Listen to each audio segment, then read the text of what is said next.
Friends, welcome to our channel. నమస్తే అండి. ఈరోజు టాపిక్ వచ్చేసి ఎన్టీఆర్ భరోసా పింఛన్ పంపిణీ ప్రాసెస్లో భాగంగా మనకి ఏదైతే కూటమి ప్రభుత్వము ఎన్నికల ప్రచారంలో 3,000 నుంచి 4,000 రూపాయలు పింఛన్ పెంపొందిస్తామని చెప్పేసి ఎన్నికల ప్రచారంలో మనకి చెప్పడం జరిగింది కదా. సో ఈ ప్రాసెస్ అంతా అందరికీ తెలిసిందే. సో కూటమి ప్రభుత్వం వచ్చిన తర్వాత ఎన్నికల్లో చెప్పుకున్న విధంగా ఏప్రిల్ నుంచి పింఛన్ అనేది 3,000 నుంచి 4,000 పెంచుతామని చెప్పేసి అనడం జరిగింది. అదేవిధంగా పింఛన్ సంబంధించి ఫైల్ మీద సంతకం కూడా చేయడం జరిగింది. ఈ ప్రాసెస్ అందరికీ తెలిసిన విషయమే. సో ప్రధానంగా జూలై 1వ తారీఖున మనకి పింఛన్స్ అనేది పెంపొందించడం జరిగింది.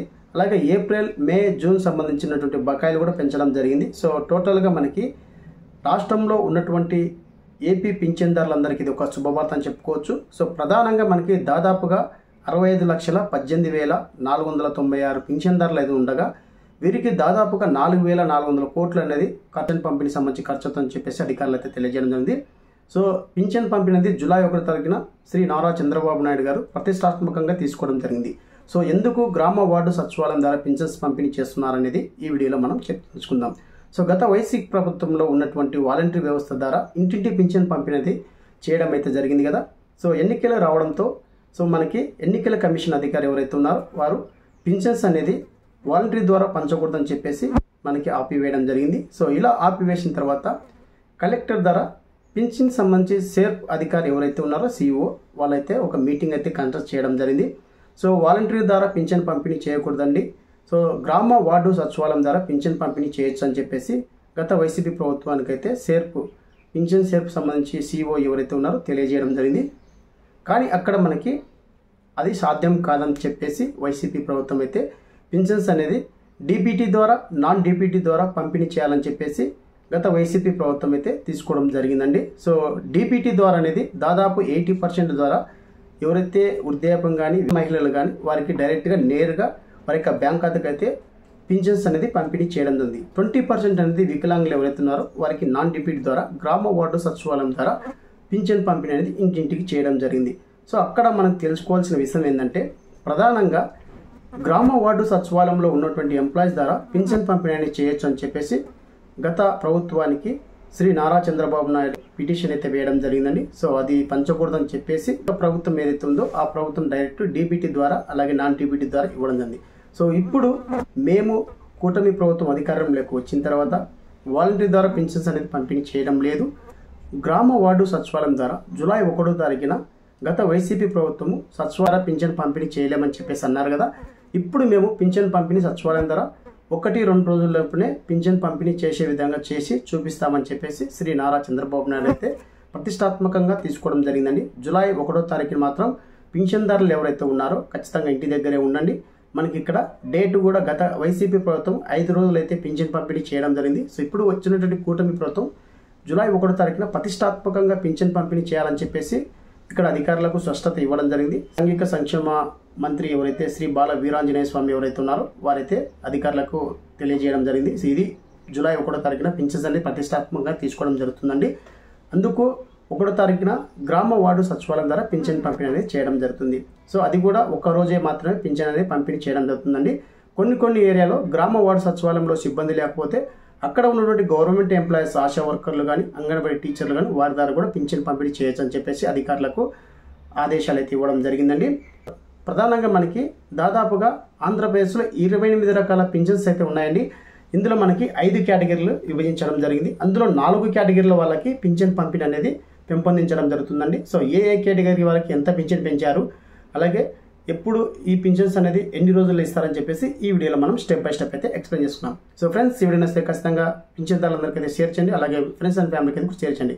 సో ప్రధానంగా ఇక్కడ మనకి కూటమి ప్రభుత్వం ఎన్నికల ప్రచారంలో చెప్పుకున్న విధంగా ఏప్రిల్ నుంచి 3,000 నుంచి 4,000 పింఛన్ పెంచుతామని చెప్పేసి క్లియర్గా ఎన్నికల మేనిఫెస్టోలో చెప్పడం జరిగింది.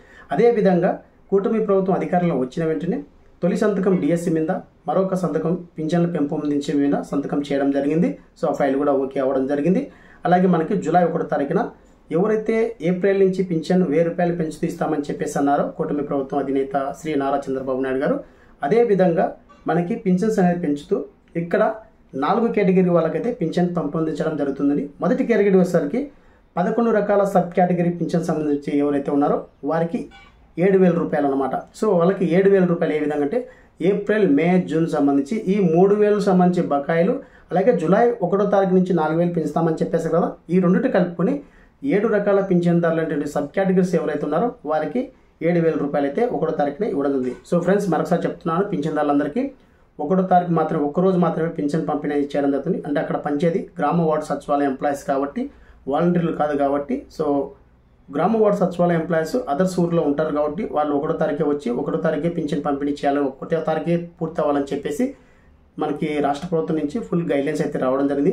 ఇన్ కేసు ఎవరైనా వేరే ఊర్లోకి వెళ్ళింటే సమ్ కారణాల చేత వాళ్ళకి మరొక రోజు అయితే ఎక్స్టెన్షన్ చేయడం జరిగింది. ఇదైతే మర్చిపోకండి. సో ఇక్కడ మనం ప్రధానంగా 11 రకాల పింఛన్దారులకి ఇక్కడ 7,000 రూపాయలు, అలాగే ఎవరైతే వికలాంగులు ఉన్నారో వాళ్ళకి 6,000 రూపాయలు. గతంలో 3,000 రూపాయలు అయితే ఇవ్వడం జరిగింది, ఇప్పుడు 6,000. అంటే ఏప్రిల్, మే, జూన్ సంబంధించి ఈ 3,000 బకాయిలు ప్లస్ వాళ్ళకి ఇచ్చినటువంటి 3,000, 6,000 కలిపి ఇవ్వడం జరుగుతుంది. అలాగే ఇక్కడ మనకి ఎవరైతే పూర్తిగా వైకల్యం చెందిన వాళ్ళు ఎవరైతే ఉన్నారో వాళ్ళకి 15,000 రూపాయలు. సో అలాగే ఇక్కడ మనకి ఎవరైతే కిడ్నీ బాధితులు ఉన్నారో వాళ్ళకి వారికి 10,000 రూపాయలు అయితే అమౌంట్ అది పెంచి ఇవ్వడం జరుగుతుంది. ఈ నెల 4 కేటగిరీల వాళ్ళకైతే పెంచడం జరిగింది. సో ప్రధానంగా ఇక్కడ మీకు స్క్రీన్ పైన కూడా చూపిస్తాను, 28 రకాల పింఛన్స్ అయితే ఉన్నాయి. ఇందులో 4 కేటగిరీ వాళ్ళకి పెంచడం జరిగిందండి ముఖ్యంగా. సో ఇక్కడ మనకి ఆ పింఛన్స్ ఎవరెవరికి పెంచారని చెప్పేసి ఇప్పుడు చూద్దామండి. సో మన ఫస్ట్ కేటగిరీ సంబంధించి 11 రకాల పింఛన్స్ అయితే ఉన్నాయి. అందులో ఎవరెవరికి 7,000 రూపాయలు ఇస్తారు ఇప్పుడు మనం తెలియజేస్తాం. సో ప్రధానంగా ఫస్ట్ నెంబర్ 1 వచ్చేసరికి ఫస్ట్ కేటగిరీలో వృద్ధాప్య పింఛన్ వచ్చేసరికి వాళ్ళకి 3,000 ప్లస్ బకాయిలు, అలాగే జూలై 1వ తారీఖు నుంచి పెంచినటువంటి 4,000, అలాగే వితంతువు సంబంధించి, అలాగే చేనేత కార్మికులకు సంబంధించి, ట్యాడీ టాపర్స్ సంబంధించి, అలాగే మత్స్యకారులకు సంబంధించి, అలాగే ఒంటరి మహిళలకు సంబంధించి, అలాగే సంప్రదాయ చెప్పులు కుట్టుకునేవారు, అలాగే మనకి ట్రాన్స్జెండర్స్ వాళ్ళు, అలాగే హెల్త్ డిపార్ట్మెంట్ HIV సంబంధించిన వాళ్ళు, అలాగే డప్పు కళాకారుల పింఛను, ఈ 11 రకాల పింఛన్దారులకి 7,000 రూపాయలు అయితే జూలై 1వ తారీఖున మీ ఇంటి దగ్గరికి గ్రామ వార్డు సచివాలయ ఎంప్లాయీస్ మీ దగ్గర తీసుకురావడం జరుగుతుంది. ఫ్రెండ్స్, మరొకసారి చెప్తున్నాను, ఒకరోజు మాత్రమే పింఛన్ పంపిణీ చేయడం జరుగుతుంది. ఇది ప్రతిష్టాత్మకంగా తీసుకోవడం జరిగింది కూటమి ప్రభుత్వం. సో ఇదైతే ఎవరు మర్చిపోకండి. సో వేరే ఊర్లోకి వెళ్ళింటే మాత్రమే ఫర్దర్గా 2వ తేదీ ఎక్స్టెన్షన్ చేయడం జరుగుతుంది. సో ఇక్కడ మనకి 2వ కేటగిరీ వచ్చేసరికి ఇక్కడ వికలాంగులకు సంబంధించి ఎవరైతే వికలాంగులు ఉన్నారో వాళ్ళకి 3,000 నుంచి 6,000 రూపాయలు పెంచడం జరిగింది. అలాగే బహుళ వైకల్యం కుష్టి వ్యాధి సంబంధించిన వాళ్ళకు ఇక్కడ ఈ 2వ కేటగిరీ సంబంధించిన వాళ్ళు వీళ్ళు. అలాగే 3వ కేటగిరీ వచ్చేసరికి పూర్తిగా అంగవైకల్యం చెందిన వాళ్ళకి, అంటే పూర్తిగా అంగవైకల్యం చెందిన వాళ్ళకి గతంలో అయితే 5,000 ఇవ్వడం జరిగింది, ఇప్పుడు 15,000, అంటే 10,000 పెంచుతూ మనకి ఇక్కడ 15,000 పింఛన్ అయితే ఇవ్వడం జరుగుతుంది. అలాగే ఇక్కడ మనకి తీవ్రంగా ఎవరైతే 4వ కేటగిరీ సంబంధించి ఎవరైతే ద్వైపాక్షిక కానీ ఎలిఫెడియస్ గ్రేడ్ 4 సంబంధించి వాళ్ళకి 5,000 నుంచి 10,000 రూపాయలు అయితే పెంచడం జరిగింది. సో ఈ విధంగా మనకి పింఛన్స్ అయితే 4 కేటగిరీల పరంగా పెంచడం జరిగిందండి. ఈ డేటా అనేది మీకు కింద డిస్ప్లే మీద ఇస్తాను. సో ప్రధానంగా మనకి దాదాపుగా ఏపీలో ఉన్నటువంటి పింఛన్దారులు 65,18,496 మంది లబ్ధిదారులు అయితే ఉన్నారు. ప్రతి ఒక్కరూ 1వ తారీఖున ఇంటి దగ్గర ఉండి మీరు పింఛన్ తీసుకోవాలని చెప్పేసి పదే ఎందుకు చెప్తున్నాం అంటే, సో గతంలో ఉన్నటువంటి వాలంటీర్ వ్యవస్థ కాదండి, గ్రామ వార్డు సచివాలయ వ్యవస్థ పంచుతుంది కాబట్టి వాళ్ళు వేరే ఊరు నుంచి రావాలి కాబట్టి ఒకే రోజు మాత్రమే పంచడం జరుగుతుంది. అది కూడా రాష్ట్ర ప్రభుత్వం ప్రతిష్టాత్మకంగా తీసుకోవడం జరిగింది కాబట్టి ఒకే రోజే పింఛన్ అనేది డిస్ట్రిబ్యూట్ చేయడం జరుగుతుంది. ప్రతి ఒక్కరూ మీరు ఇంటి దగ్గరే ఉండి పింఛన్ తీసుకోండి. అలాగే వేరే కారణాల చేత వేరే ఊరికి వెళ్ళింటికి 2వ తేదీ ఎక్స్టెన్షన్ చేయడం జరుగుతుంది. సో ఇదైతే శ్రీ నారా చంద్రబాబు నాయుడు గారు జూలై 1వ తారీఖున పింఛన్ పంపిణీ అనేది పండగలా చేయాలని చెప్పేసి అధికారులకు ఆదేశాలు అయితే ఇవ్వడం జరిగింది. సో ఇది ఇప్పటి వరకు ఉన్నటువంటి అప్డేట్ ఇదండి. సో ప్రధానంగా 4 కేటగిరీలకు సంబంధించి మనకి పింఛన్ అనేది జూలై 1వ తారీఖున పెంచి ఇవ్వడం జరుగుతుంది. ముఖ్యంగా 11 రకాల పింఛన్దారులు ఎవరైతే ఉన్నారో వారికి 7,000 రూపాయలు, అలాగే వికలాంగులు ఎవరైతే ఉన్నారో వాళ్ళకి 6,000 రూపాయలు, అలాగే పూర్తిగా అంగవైకల్యం చెందిన వాళ్ళకి 15,000 రూపాయలు, అలాగే కిడ్నీ బాధితులకు సంబంధించి ఎవరైతే ఉన్నారో వాళ్ళకి 10,000 రూపాయలు అయితే పింఛన్ పెంచి మనకి జూలై 1వ తారీఖు మీ ఇంటి దగ్గరికి ఇవ్వడం జరుగుతుంది. ఇదండి ఇప్పటి వరకు ఉన్నటువంటి అప్డేట్. మరొక వీడియోతో మీ ముందుకు వస్తాను. Thank you so much. జై హింద్.